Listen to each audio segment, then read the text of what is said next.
Hello, buddy. Welcome back to the Tin Man's Corner channel. I'm your host, Jeffrey Tin Man Taylor, and today I'll be reacting to another Mr. Nightmare video for you guys. And this one is one of his newer ones. It's another fall horror story video, and he uploaded it 2 weeks ago. It says 3 disturbing true fall horror stories. Seems like every time you look, there's always something happening in the fall. Anyway, I'm going to turn these lights off, move the camera up here for you guys, and let's get this reaction on the road and in the bag.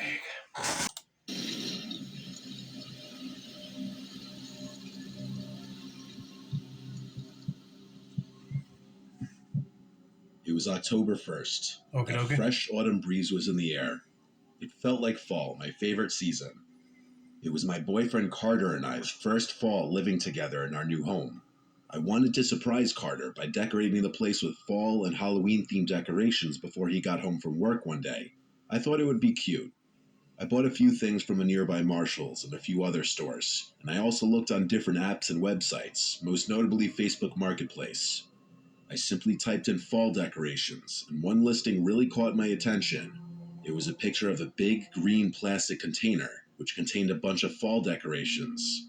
I clicked on it for more details, and more or less it said everything must go, entire container of fall-themed decorations for sale for cheap. The price was only $20. It was a steal if that entire big container was full of decorations. At the bottom of the ad, it also said, selling other stuff, clearing out house, everything must go. Check my profile. So I clicked his profile and looked at some of the other listings he had. There was a weird assortment of things this guy was selling. An allegedly new iPhone for $700, a few articles of women's clothing, and Christmas decorations. There were others, but I didn't go through all of them. The profile itself was kind of low-key. Everything was private. The man's name was Cody, and his profile picture was a close-up of a gray trucker's cap on a guy's head. His face was covered by the brim of the hat. Okay, red flag right there. If he doesn't want to show his face on his profile picture, that means he's up to something fishy, and he probably got all that stuff.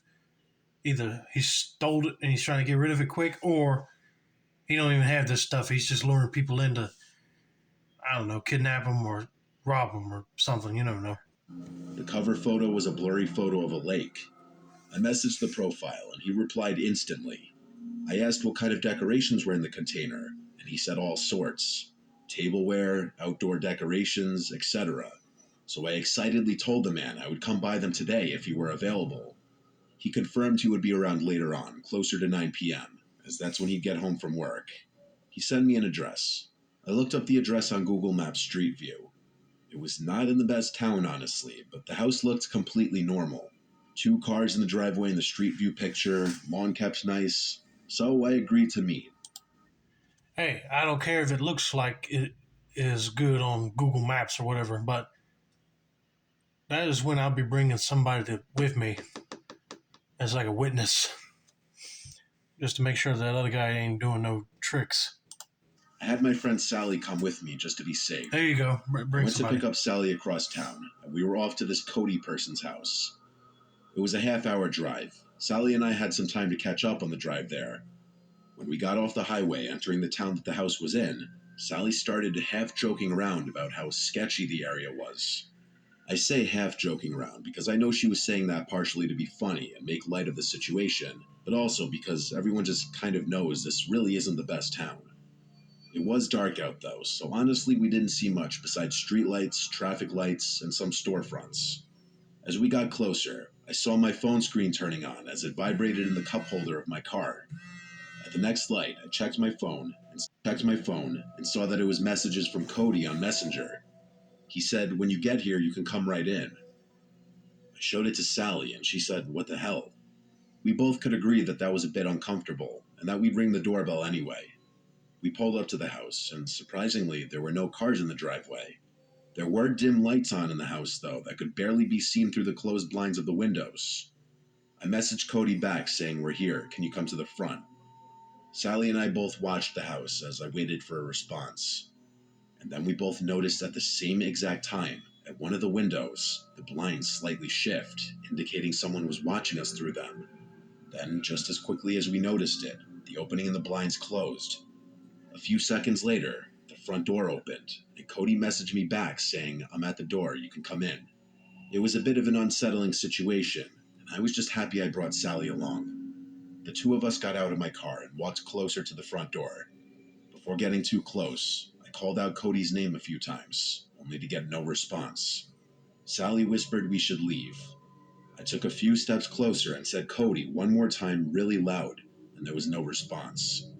I turned and whispered, "Let's go," and we started walking back to the car, when suddenly I heard a guy say, "Hey, yes, I'm here, inside." We turned and saw a man at the doorway, but only about half of him. He was like peering only half of his body around the door. He waved us inside. Sally and I cautiously turned back and started walking back to the door.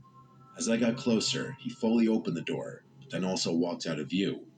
We walked up the steps and into the house, keeping the front door open, and right away got hit with a strong scent, like that cotton scent from an old person's house mixed with something very unpleasant. We heard fast and heavy footsteps moving away into another room, followed by his voice saying, "It's over in here, come here." His voice was freakishly deep, like it was intimidating. I made sure Sally was right by my side before entering the adjacent room. We were faced with a very weird sight. A dimly lit living room with a depressing pinkish red carpet and really old looking furniture. But the smell in this room was putrid. It smelled like actual death. In the middle of the room was a red container with a green lid on top of it. There was this Cody man standing just over the container. This was the first time I got a good, clear look at the man. He was not a friendly looking man. He invited me over to come open the container. I took note of the fact that this container was not the same color as the green container that was in the picture on the Facebook ad. It also was a completely different shape from the looks of it. Yeah, he probably took a picture of somebody else's fall decorations in a tub. Like, you could probably look that stuff up online, and he used it as a fake photo for what he's selling. He's trying to lure people in for something else. And that's a red tub, not a green tub, buddy. I asked him to open it himself, and he said, "Well, you're no fun." That comment already had Sally and I inching backwards in the direction of the front door. But when he lifted the lid off the container and we were suddenly blasted with another putrid smell, we turned for the door and left in a hurry without looking back until we got to the car. Sally kept telling me to hurry up. By the time my car was on, all I know is the front door to the house was already closed. I don't know if he was watching us through the window again. We were gone very quickly. We never actually saw what was in that container. It was definitely not decorations, though. After telling Carter about all of this, he asked for the address of the place, and I told him not to go there. He assured me he wouldn't, he just wanted to look up the house, so I gave it to him. The next day, he returned home later than usual from work, and he told me he stopped by the house, and an older woman answered the door, insisting that she lives there alone. He knew I wasn't lying, though, because I showed him all the Facebook messages with the guy, which included the address. Upon looking up the records of that address, it does list the owner as a woman in her late 60s. This was an incredibly disturbing and unexplainable experience. From now on, when buying stuff online, I avoid going to people's houses. Yeah, I would take that advice indeed. I would be rather meeting at a public place where there's a lot of lights and a lot of people around, and make sure that he ain't pulling no fastball on me. But that is strange, though, that he's using that lady's address and then she's there and he ain't. But yeah, she's probably hiding the fact that she probably know that guy, but didn't want to say nothing. That was when you should have called the cops and had them go over there, check it out before you left.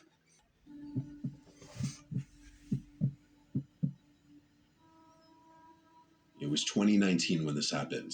I remember specifically because it was the year I was living on my own in Asheville, North Carolina. I moved here for a temporary job, and it was an excuse for me to live on my own for the first time. I was 22 years old and just out of college. I had an apartment in downtown. I could walk to most things I needed, but I also had my car for when I wanted to branch out or venture out of town. The thing I loved about Asheville and North Carolina in general was the sheer amount of hiking trails. I'd been to many around town, but one I hadn't been to was DuPont State Forest. One day I decided to go. The drive was just under an hour from Asheville, Right. It was a random Wednesday in October. The leaves were starting to change, and it was the perfect time for a hike. He ain't lying, though. Asheville and the other North Carolina mountain towns are nice, peaceful to either live in or just go for a tourist destination. But I also love the changing of the leaves as well. I didn't have work that day, and it being a work day for everyone else, it meant I'd probably have the trails all to myself. I got to the parking area for the park, and I found where one of the trails began. I walked for a while, and the trail was serene. I was the only one out there that day. It was a cloudy day, and we'd been getting a lot of rain that week, which was more of a reason I wanted to go, because the trail would lead to some nice waterfalls called Triple Falls and High Falls, and the waterfalls would be more impressive after a few days of rainfall. I only had to hike about 0.4 miles before getting to the Triple Falls, which was a really cool sight. A little piece of trivia, a scene in the Hunger Games was filmed at this waterfall. I took a few videos and pictures as I sat on a rock for a bit. I didn't know that. Huh. I noticed a woman in the woods on the trail. She was looking at me. I waved at her, trying to be polite. Then she just turned around and slowly walked deeper into the woods until she was out of sight. Not really something I gave a second thought to. Anyway, I wasn't tired yet. I had literally just started hiking, so I didn't sit for too long. I got up and headed back to the trail. I didn't want to try climbing the rocks of the waterfall because they were incredibly slippery. I continued to ascend up the trail and eventually came to the higher point of the falls called High Falls. I took a few more videos and pictures here and sat on another dry rock for a bit. I swear I felt a sense of deja vu when I saw that woman again in the woods by the trail. Once again, she was staring me down. I didn't wave this time. I instead looked down at my phone, pretending not to notice or care. I couldn't help but glance up after like 10 seconds, and now she was gone. If I had to guess, the woman was like 55. She had short, grayish blonde hair from the looks of it. But again, she was pretty far away, so this was all just what I saw of her from a distance. You know, if I saw her again, I'd be like, is she a mentally disturbed person or is she a ghost? If she's able to, like, go from you seeing her and then when you look down on your phone and then when you look back up, she's poop, gone. One of the two. But anyway, let's continue. I didn't see which way she went, but whatever way it was, I wanted to go the opposite. I kept walking the direction I'd been walking, and eventually came to another landmark of the trail, the covered bridge. I once again stopped here to take a scenic video and a few photos. I drank a bit of my water, and then looked at the end of the bridge from the side I had just walked from. I saw that woman. I swear I didn't see her there before I started taking videos and pictures. I also didn't hear anyone walking behind me. She was once again staring right at me as if I were doing something wrong. I was getting annoyed. I started walking over to her and said, "Excuse me," but she just turned around and started walking away.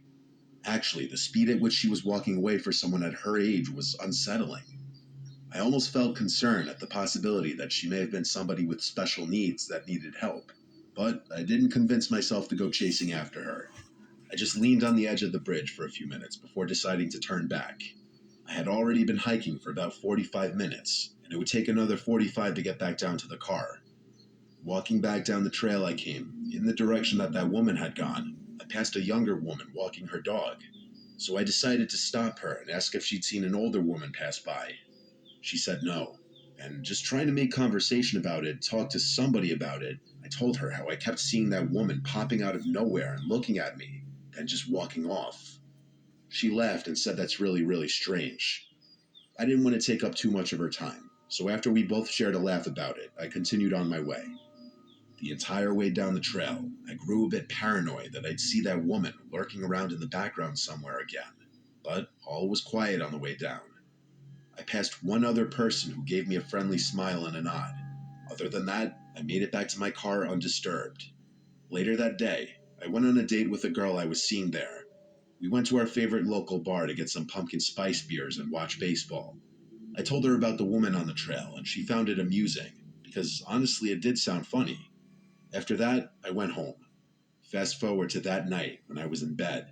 I hardly ever wake up in the middle of the night. I'm a pretty heavy sleeper normally, Right. so me waking up in the middle of the night in the dark was unusual.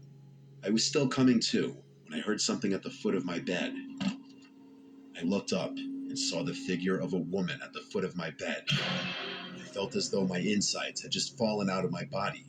I started screaming so loud that I'm sure my neighbors could have heard it, even with the windows closed. I started crawling against my headboard, trying to distance myself as much as possible from the female figure at the foot of my bed. Then she just turned and walked out of the room. I stopped screaming now, more so trying to just catch my breath and slow my rapidly beating heart. I flicked on the lamp and started shouting, "Who's there?" I listened, but there was dead silence. I grabbed the knife I had in the nightstand next to my bed and jumped out of bed. I flicked on every light switch I passed until the entire apartment was lit up. There was no one there. Not in the closets, not behind a couch, not under any beds. So I called my father. I didn't know what else to do. I needed to share what just happened with somebody. My father groggily picked up the phone, and after explaining to him, he said I must have hallucinated it while I was still in my half-asleep state. He said I wasn't fully awake yet, and so I could have been seeing things.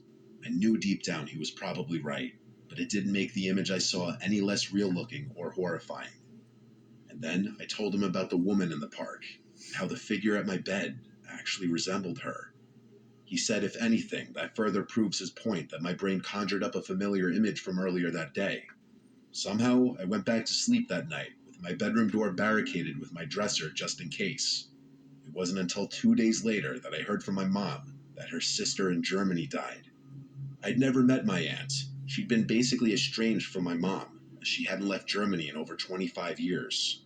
My mom and uncle flew to Germany to attend the funeral, and it wasn't until she got back home and I saw the prayer card with my aunt's face on it that once again I felt like my organs dropped out of my body when I realized she looked identical to the woman I saw on the trail that day and hallucinated at the foot of my bed.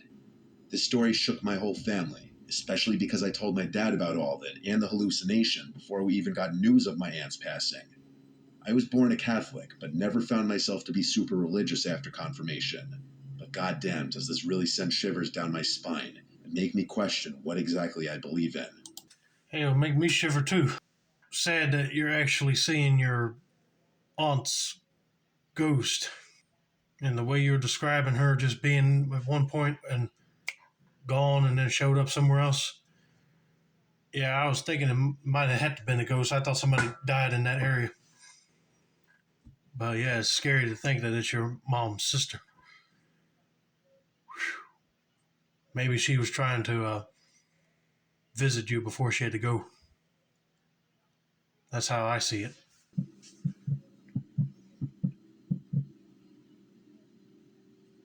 My friend Carlos and I like to do stupid things together. We've been friends since we were 10, and when we were 21, we became roommates. We lived in Brunswick, Georgia, where we grew up. A little coastal town that had its pros and cons, but overall was an okay place to grow up. But it got boring as we entered our 20s. Anyway, that's neither here nor there. While we did live there, we knew about a creepy looking house that differed from the rest of the houses in town, in that it looked like it was built in a different century. It had long been abandoned, and we and our friends would make up stories about its history. It was mid-October, and everyone was in Halloween mode. People were doing Halloween-themed activities like haunted houses and corn mazes and such. We thought it would be fun one Friday night to go break into that house and explore. So after we were both home from our jobs, we both grabbed baseball bats to bring with us, stopped for some fast food and beers on the way, and drove to the house. Uh, I wouldn't be breaking into somebody's house, even if it's abandoned. We parked all the way down the road, just not to be suspicious. The houses around there were not that close together, so each property was pretty big, which meant we were less likely to get caught snooping around. We both grabbed a couple beers each and threw them in our backpacks. Not sure why we thought we were going to drink in there, but along with that, we stuffed our baseball bats into the sides, just so no one would see us walking around with baseball bats in our hands late at night looking like trouble.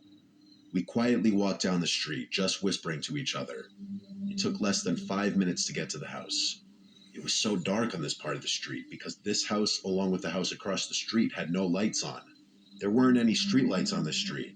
Whatever light there may have been would have had to come from one of the few houses with their lights on. From here on, we used our flashlights we brought. The front lawn had a bunch of dirt patches, and the patches of grass were overgrown. Lots of weeds everywhere, it seemed. Right. We walked around to the backyard to look for an entry point because doing that out front seemed stupid for obvious reasons. Shockingly, the back door was already unlocked. The place wasn't boarded up or anything. The back windows weren't even smashed. We knew that the place was abandoned, though. Everybody did. We walked right in. Navigating inside of there would have been impossible had it not been for our flashlights. The house was bigger than some of the neighboring houses, yet the inside felt very cramped. I don't know why people would design a big house like that and not put big rooms in it. There were a lot of rooms, but they were smaller, almost giving the house a maze-like feeling. Carlos stepped into another room away from me, and at that moment I was alone. I heard his voice say from another room, "Yo, there's still furniture everywhere." I responded, "Yeah, this place must have been abandoned in a hurry." Everything seemed ancient, like furniture in my grandma's house, only not used in years. I walked around the first floor some more and came to a tiny corridor with a few doors that led to bedrooms. I entered one of the bedrooms. It was incredibly cramped. The bed took up 80% of the room. I went through some of the drawers in the dresser, but they all seemed like they'd already been gone through. Same with the closet. Anything left behind besides this old furniture just looked like junk. I heard Carlos say he's going upstairs. I said back, "Okay." We were speaking at a volume that was just loud enough for each of us to hear. After checking out the other bedroom down on the first floor, which was equally cramped, I went back out to the corridor. There were two other doors, one that led to a bathroom, and then when I opened the final door, it was looking down a long stairway to a basement. I decided, fuck it, I'm walking down. I started descending the steps, each step squeaking and cracking under my weight. I got about halfway down the steps when I realized there was a faint glow coming from down there. I turned off my flashlight, and yes, there was still a little faint glow coming from down there. I should have turned and left in that moment like any normal person. You should I have. do stupid things. Like I die first in a horror movie, most likely. I continued down the stairs with my flashlight off, and when I got to the bottom, I looked around the walls separating the stairs from the rest of the basement, and I saw what was just barely lighting up the room. It was two tall candles sitting on a table, but that wasn't the first thing I noticed. What I saw first was what was next to that, and it was some kind of sofa rocking chair, and it was rocking. Someone was seated in it. It was facing away from the stairway. All I could see was a hand on one of the arms of the chair. I had to get out of there. Go. I started going back up the stairs as quietly as I could, with each crack and squeak causing me to cringe in fear. I was halfway up the stairs now. I looked back down and could still see the faint glow of the candles, so I continued as quietly as I could. I was almost to the top, and one stair creaked especially loud. I paused for a moment, clenching my teeth so hard. I proceeded up the final steps and made it to the top. I turned to shut the door, but I noticed it was pitch black down there now. The thought of the candles having been put out sent a shiver down my spine. I quietly closed the door, and then I tiptoed around this cramped maze of a house until I found the stairway going upstairs. I stood at the bottom of the stairs and quietly called up to Carlos. He wasn't responding. I sighed and started quietly going up the stairs, repeating Carlos's name. Still no response. I had to go all the way up to the top of the stairs, repeating his name, and he still wouldn't respond. Well, where'd he go? He's supposed to be still inside waiting for you, ain't he? So I said, "If you're trying to scare me, stop joking around. There's someone in the basement. We need to get out of here." That got his attention because he stepped out from a dark room and asked if I was serious. I told him I'd explain outside, but that I'm not kidding. He followed me down the stairs.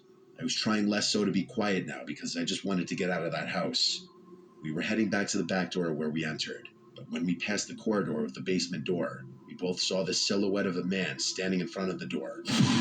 Oh, hey, no. The time for sneaking around was over. I kept repeating just go as we booked it outside and ran for my car. We made it to the car in like 30 seconds. I was already winded by the time we made it back. I backed the car off that street and started driving us home. In the car ride was when I explained in detail what I saw. All Carlos kept saying was, "Yo, what the fuck?" to everything I said. He was in just as much disbelief as me. So, while no, I don't think anyone legally lived in that house, I do think someone was squatting in there, down in that basement. Who knows who it was? Honestly, who cares? I just never returned anywhere near that street. Yeah, I'm with you. I don't care who that is, and I don't care if they live there or not. I'm just getting out of there. I would have been calling the cops, but then, well, you call the cops saying that you saw somebody in the abandoned house that you were in. They would probably think you broke in or vandalized or something. So I can see why you didn't do that. But anyway, that's going to be it for now. Don't forget to like, subscribe, turn on post notifications for more Mr. Nightmare content like this. This has been another successful installment of the Tin Man's Corner channel. I'm your host, Jeffrey Tin Man Taylor. I say that's a wrap and have a nice day.